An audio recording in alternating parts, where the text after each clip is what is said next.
நாங்க எல்லாரும் ஊருக்கு போயிருக்கும் போது நீ இங்க இருந்து வீட்டை மேனேஜ் பண்ணிக்க.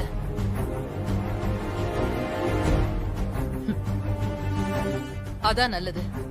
நாங்க போயிட்டு வரோம். வித்யா வரலனா நம்ம பிளான் எல்லாம் சொதப்பிடுமே.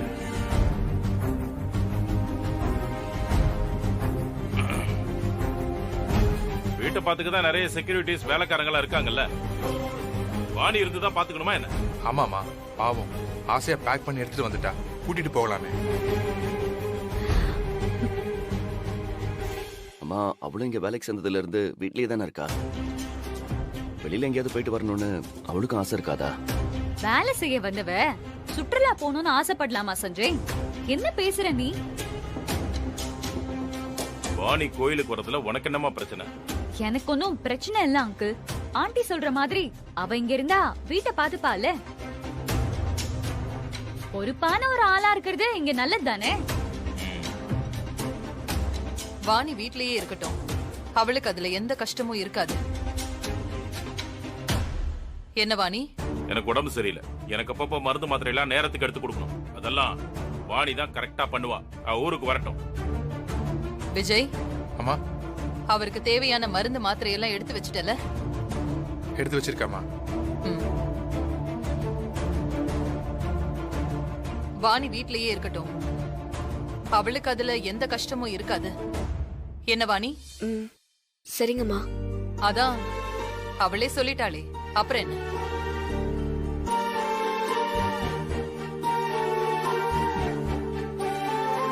நல்ல நேரம் ஆரம்பிச்சிருச்சு. கிளம்பலாம் வேதா.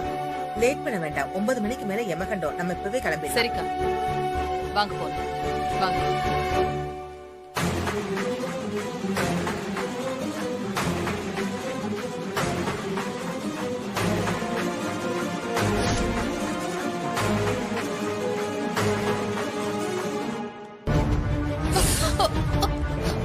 வேதா, என்னாச்சு? வேதா, வேதா, அம்மா பார்த்து வரக்கூடாதா? காலை நல்லா நீட்டு. என்னாச்சுமா? மணி என்னாச்சுன்னு பாருமா. அம்மா விரல் அடிபட்டிருக்கு. உள்ள வந்து கொஞ்சம் உட்காருங்க. வாங்க. மெதுவா போமா. பாத்து.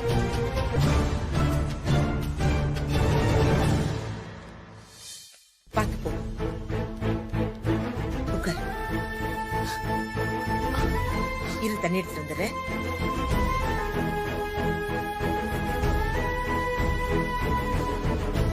ஒரு நிமிஷமா. தண்ணி குடி.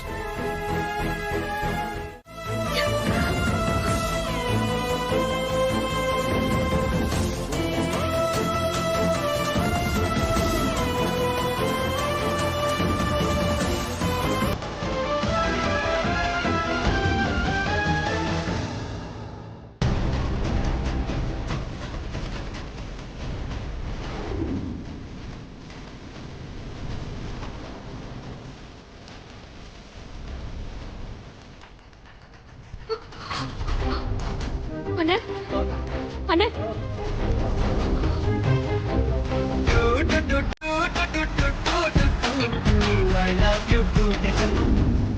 எழுந்துருங்கண்ணா.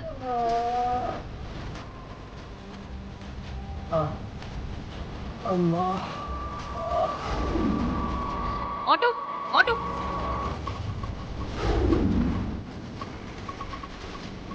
அண்ணே, ஹாஸ்பிட்டலுக்கு கூட்டிட்டு போங்கண்ணே.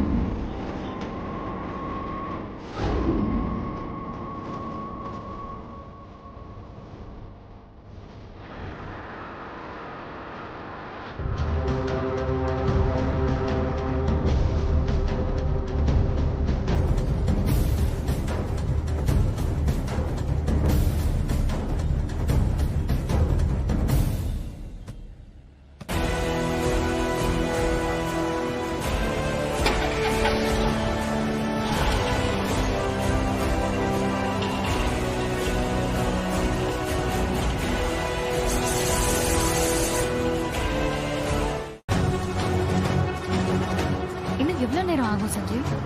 என்ன இது? வாணி இத்தனை தடவை போன் பண்ணிருக்கா? இவ்வளவு நேரம்? ஹலோ. ஹலோ வாணி. அம்மா, என்னாச்சு? ஏன் இத்தனை தடவை கால் பண்ணிருக்க? அம்மா, நீங்க இப்போ எங்க போயிட்டு இருக்கீங்க?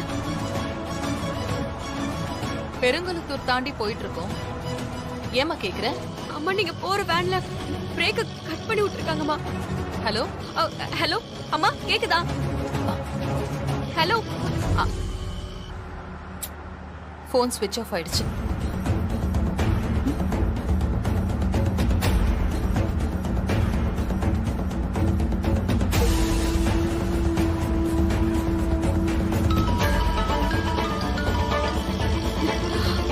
சொல்லுவா நீ ஏதோ சொல்லிட்டு இருந்த போன் ஸ்விட்ச் ஆஃப் ஆயிடுச்சு.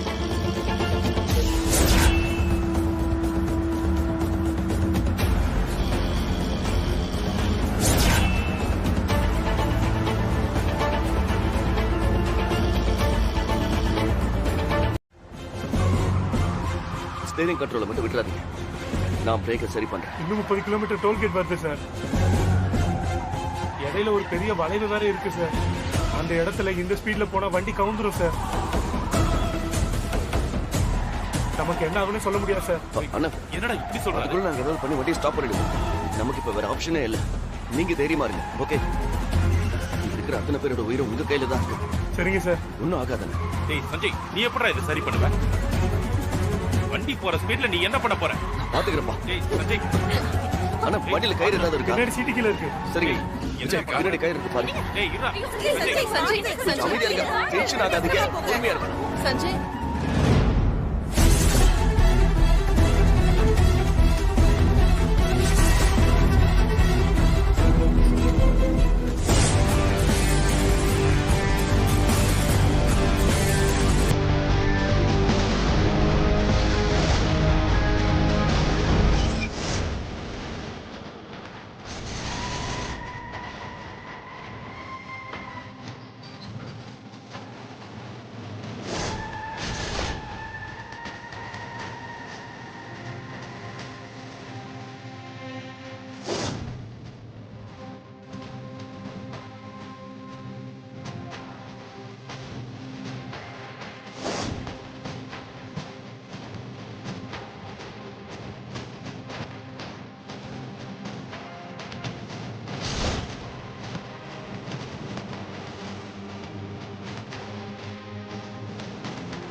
வாணி,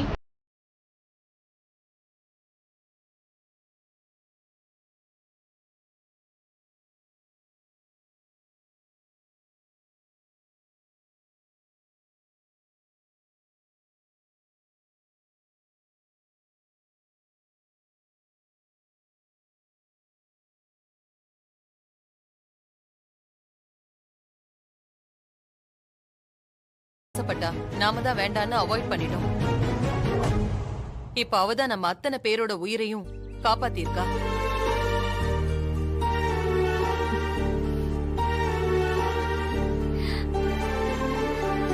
எப்பவுமே வாணி நம்ம குடும்பத்துக்கு உதவியா தான் இருந்திருக்கா.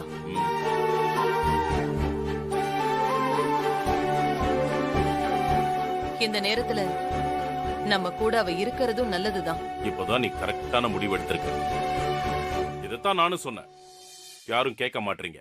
இல்ல ஆண்டி, வீட்ல யாரும் இல்லாம ஒன்னும் பிரச்சனை இல்ல. அதெல்லாம் மத்த ஆளுங்க பாத்துப்பாங்க. வாணி நம்ம கூடயே வரட்டும். வாணி, நீ வந்து வண்டியில ஏறு. ஆட்டோமா? அத போலீஸ்ல இன்ஃபார்ம் பண்ணிடலாம். அவங்க வந்து எடுத்துப்பாங்க. அவங்க அந்த ஓனர் கிட்ட ஒப்படைச்சிருவாங்க. நீ வந்து வண்டியில ஏறு.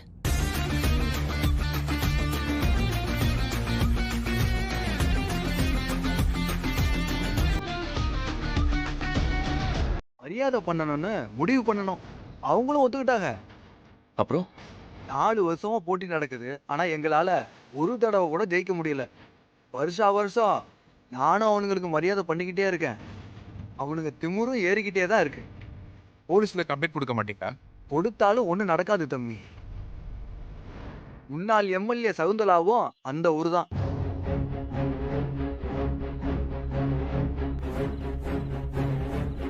அவங்களோட ஃபுல் சப்போர்ட்ல தான் அவனுங்க ரொம்ப ஆடுறானுங்க.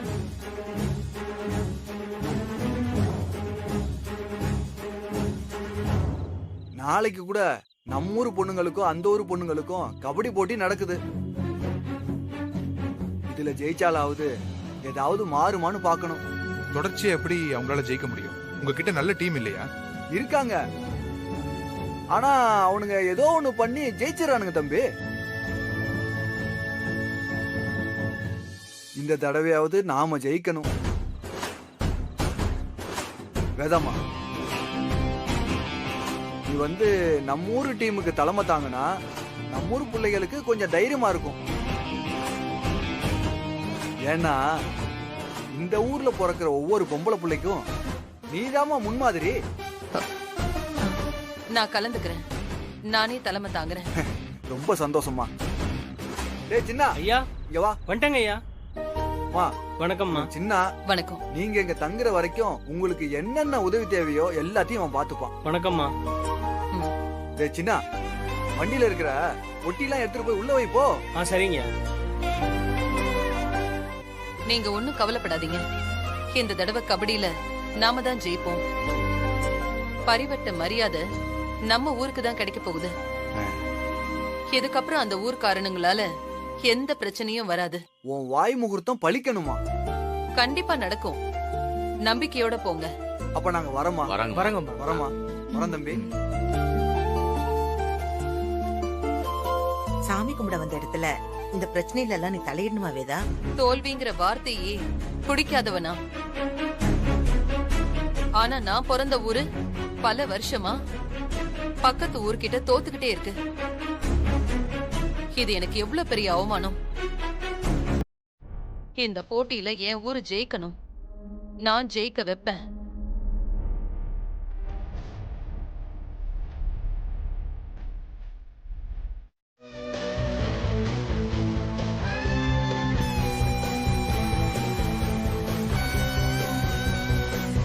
அம்மா, டீம் அறிவிச்சிடலாமா?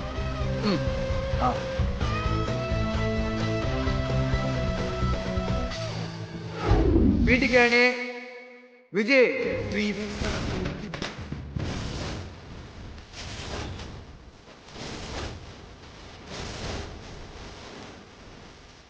வேதவல்லி தலைமை தாங்கும் எத்திராஜ் அணி,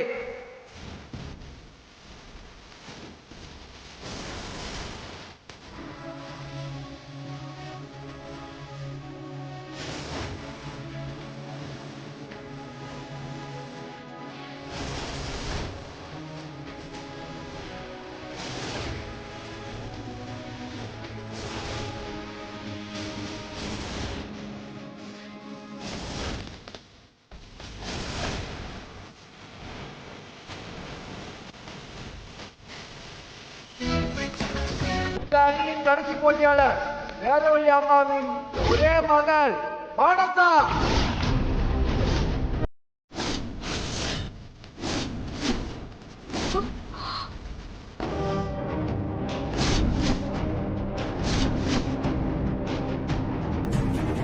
இந்த ஊருக்கும் தன் தாய்க்கும் பெருமை சேர்க்கும் விதமாக மானசா இந்த போட்டியில் பங்கேற்கிறார்.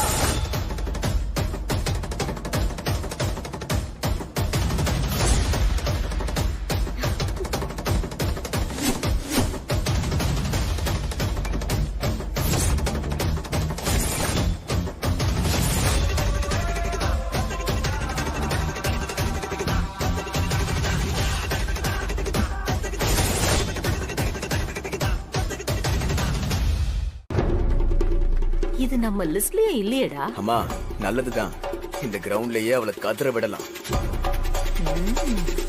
மானசா சாதாரண பிளேயர் இல்ல. காலேஜ் படிக்கும் போது தமிழ்நாடு டீம்ல விளையாண்டு பெஸ்ட் பிளேயருக்கான மெடல் வாங்கியிருக்காங்க. நம்ம டீமோட வெற்றிக்காக வேதம்.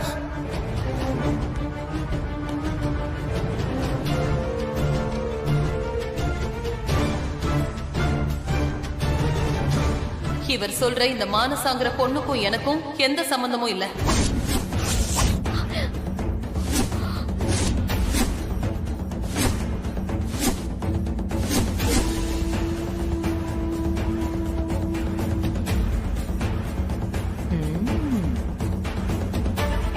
நான் அவளை இங்க வர சொல்லவும் இல்ல, இந்த போட்டியில அவளை கலந்துக்க சொல்லவும் இல்ல. ஏன் இல்ல மனசா, அம்மா ஒத்துக்க மாட்டாங்க. அதனால நீ கிளம்ப. ப்ளீஸ்ண்ணா, அம்மா கிட்ட சொல்லுண்ணா. இந்த போட்டியில நான் ஜெயிக்கணும்ண்ணா. ப்ளீஸ்ண்ணா. வேதா, அவ்வளவு பொண்ணு இல்லைன்னு சொல்லிட்டல, யாரோ ஒரு பிளேயரா விளையாடுங்க. அவங்க நம்ம டீமுக்கு ரொம்ப ஸ்ட்ராங்கான பிளேயர். அவங்களுக்கு பதிலு நாம வேற யாரை இறக்குனாலும் அது நம்ம டீமுக்கு நஷ்டம்தான்.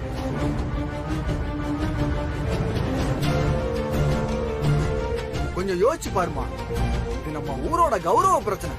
இதுல ஜெயிச்சாதான் நமக்கு முறைப்படி கிடைக்க வேண்டிய பரிவட்டம் மரியாதை எல்லாம் கிடைக்கும்.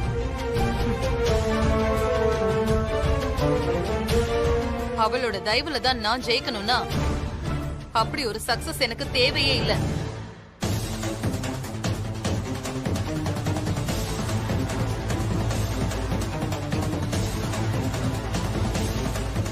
அதையும் மீறி அவ விளையாடணும்னா என்ன விட்டுடுங்க, நான் கிளம்புறேன். எனக்காக யாரும் இந்த இடத்தை விட்டு போக வேண்டாம்.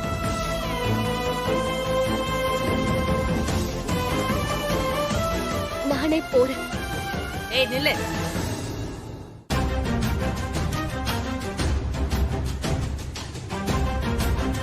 என்ன வேதா, அம்மாவும் பொண்ணு சேர்ந்து டிராமா பண்றீங்களா? ஏய், யார பார்த்து என்ன பேசுற? நான் இறங்குனா உன் டீமோட கதி என்ன ஆகும்னு தெரியுமா? நானும் இறங்க தானே சொல்றேன். ஆனா உங்க அம்மா விட மாட்டாங்களே. எதுவா இருந்தாலும் இப்பவே முடிவு பண்ணிக்கோங்கம்மா. நாங்க ஜெயிச்சதுக்கு அப்புறம் நான் இறங்கல, அதனாலதான் டீம் தோத்து போச்சுன்னு அந்த கதையெல்லாம் விடக்கூடாது. அதுக்கு உங்க டீம் ஜெயிக்கணுமே. மானசா இருக்கிற வரைக்கும் அது நடக்காது. ஐயோ, ஓவர் பில்டப்பா இருக்கு. உங்க பில்டப்ப களத்துல இறங்கி காட்டுறது. வேதா, உன் வீண் வரட்டு கௌரவத்தை காட்டுற நேரம் இது இல்ல. மானசாவை பத்தி உனக்கு நல்லா தெரியும். அவ ஸ்கூல்லயும் காலேஜ்லயும் கபடியில நம்பர் 1. அது மட்டும் இல்ல, இந்த ஊரோட மானத்தை காப்பாத்துறதுக்கும் நம்ம குடும்பத்தோட மானம் மரியாதையை காப்பாத்துறதுக்கும், ஏன் உன் கௌரவத்தை காப்பாத்துறதுக்கும் மானசா இறங்கி விளையாடணும். மானசா, நீ இறங்கி ஆடுமா, நான் பாத்துக்கிறேன். அத உங்க பொண்டாட்டிய சொல்ல சொல்லுங்க. அப்புறம் மேட்ச் நடக்கும்போது பாதியிலே நிறுத்த சொல்லிடுவா.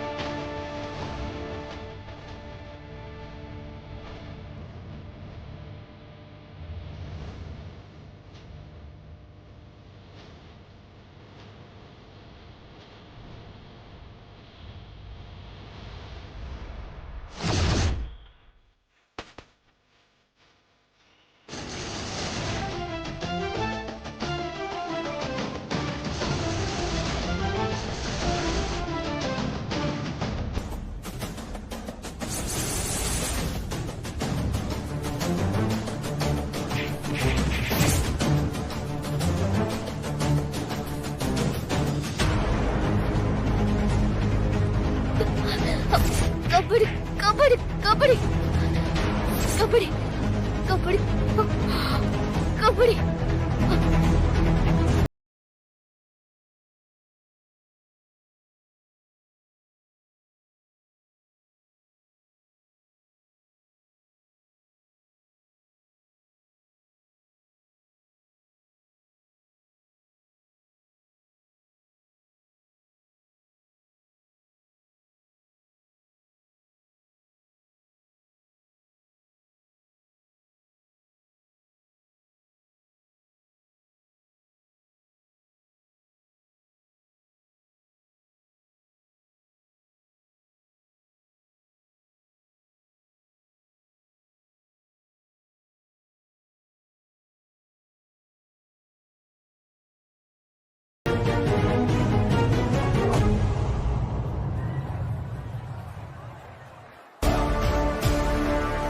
இங்க வாங்க.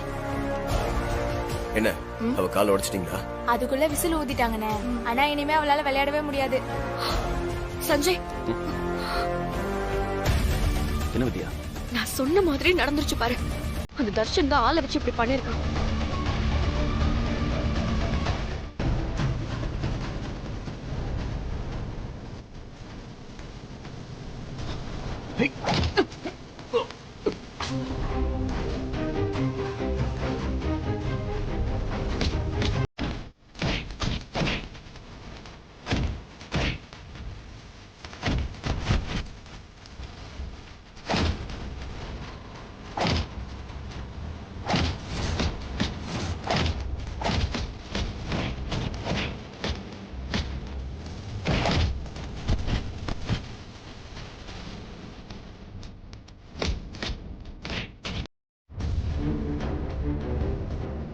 கலவரம் பண்ணி மேட்ச் நிறுத்திடலான்னு பாக்குறீங்களா?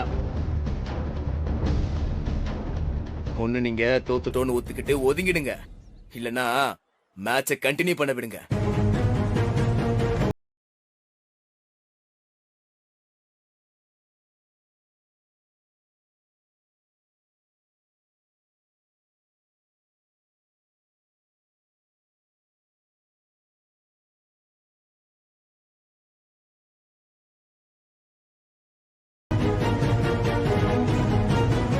ஐயா, நான் விளையாடுறேன். மனசா இன்னும் விளையாடுறியா? உனக்கு அடிபட்டிருக்கு, வேணாம், சொல்றது கேளு. இல்ல கார்த்திக், என்னால முடியும். நான் விளையாடுறேன்.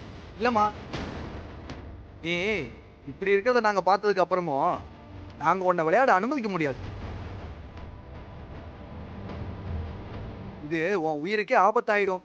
இல்லங்க, என்னால முடியும். நான் விளையாடுறேன், ப்ளீஸ். இல்லம்மா, நான் சொல்றத நீ கேளு. என்னால முடியாது. அப்ப அவளுக்கு பதிலா யார் விளையாட போறா? அதை முடிவு பண்ணுங்க.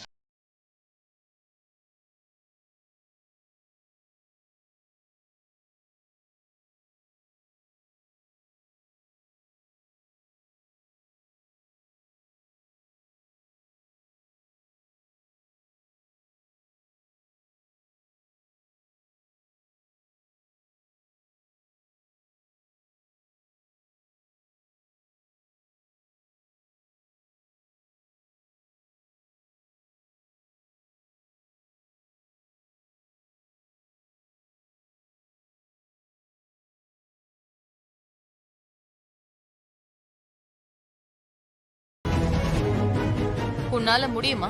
நீ விளையாடிடுவியா? என்ன வேதா இப்படி கேக்குற? இது அவளோட கடமை. அவளும் கபடியில நிறைய மெடல்லாம் வாங்கி ஜெயிச்சிருக்கா. அவதான் சரியான ஆளு. இப்ப பாரு, களத்துல இறங்கி அசத்த போறா. என்ன பிரீத்தி? நான் விளையாடுறேன் ஆண்டி, என்னால முடியும்.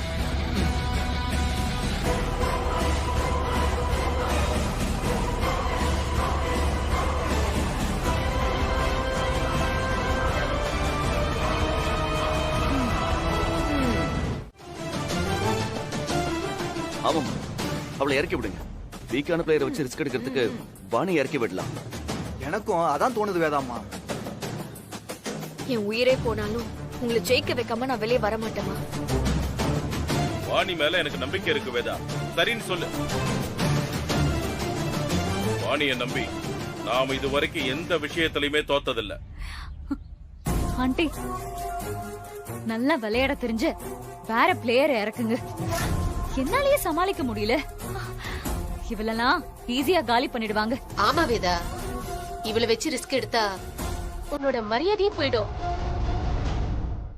மா, இந்த ஒரு தடவை என் மேல நம்பிக்கை வைங்கம்மா.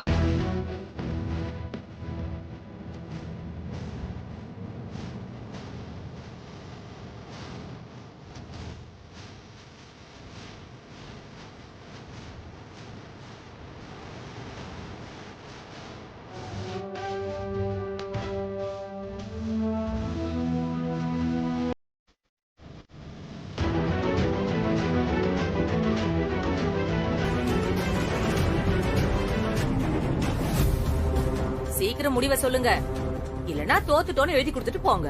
நாங்க எதுக்கு ஒத்துக்கணும்?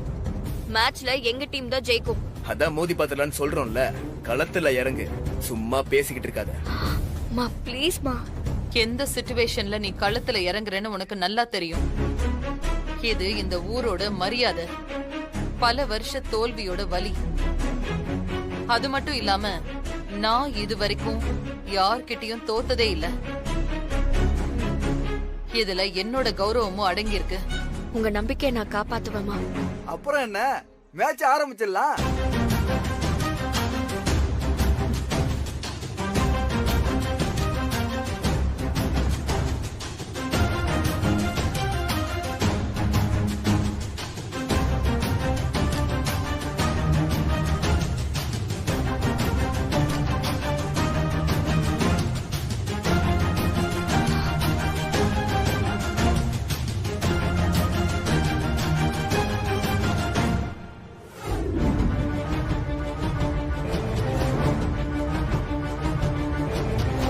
பிரீத்திக்கு பதிலா வித்யா வெளியில தான் இருக்கா.